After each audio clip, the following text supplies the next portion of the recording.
This is Q13 News This Morning. 7:42 right now. Coming up, a local doctor just got back from Rio and is here live in studio talking about his experience working with athletes competing in the Olympics. Also from... All right, 7:47 right now. The Rio Olympics kicking off this weekend. And joining me now, Dr. Eric Brand, who's a sports medicine doctor from Issaquah, who just served for 1 week in Rio as athletes were arriving for the games. Doctor, good morning. Good morning. Let's just talk a little bit about, you were a bit worried about going to Rio, given the problems that we've heard about Zika, and how did that all go?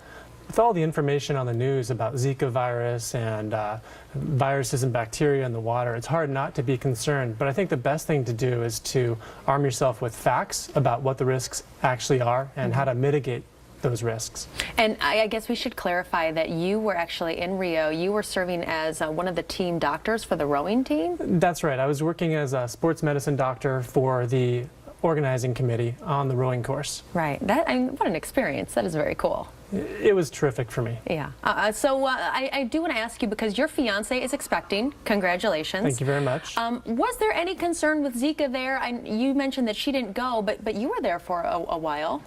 Absolutely. It's hard not to be concerned given all the information in the media and concern over our developing knowledge of these different concerns. But yeah, my family was concerned, and so we had to arm ourselves with the facts to make sure that we could make a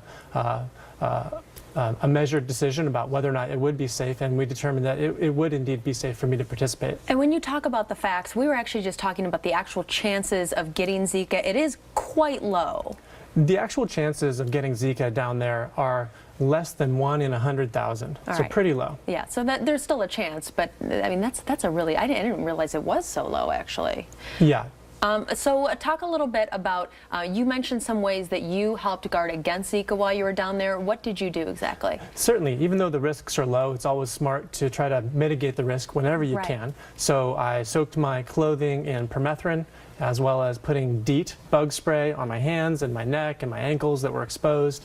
And I also wore some other anti-bug clothing around my neck to try to ward off the mosquitoes. But I'll have to tell you, I didn't see a single mosquito while I was there. Oh wow, and that's a huge deal, because I feel like since we're not there, we don't quite know what the situation is, and I assume that there's mosquitoes everywhere. Right. Exactly. But not so much the case. What would you tell patients here, because we don't have those same mosquitoes here in Western Washington?